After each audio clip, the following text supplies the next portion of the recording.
On October 28, 1958, a mob of white men in Monroe, North Carolina, stormed the home of a 9-year-old black boy named James Hanover Thompson, threatening to lynch him after a white girl told her parents that she kissed him on the cheek when they were playing together earlier that day. James and another boy named David Fuzzy Simpson, 7 years old, who the girl had also kissed on the cheek, were arrested by police, held in jail without contact with their families for days, denied an attorney, and sentenced to indefinite terms, ultimately serving over 3 months.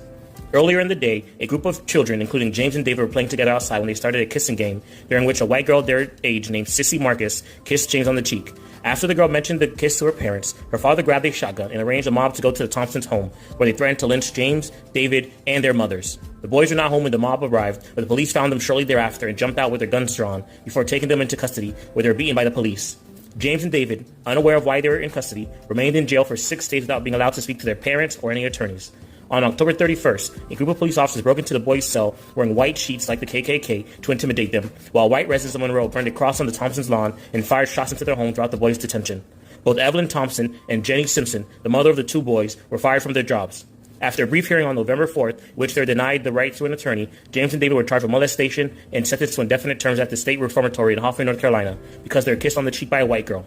Robert Williams, the president of Monroe NAACP, began a campaign urging officials to send the boys back to their families and wrote a letter on November 13th to President Eisenhower, who ultimately did not intervene. Finally, on February 13th, 1959, over 3 months after James and David were sentenced to the reformatory, North Carolina's governor pardoned the boys and released them to go home. Neither the governor nor the court admitted to any wrongdoing, and no officials ever apologized to the boys or their families.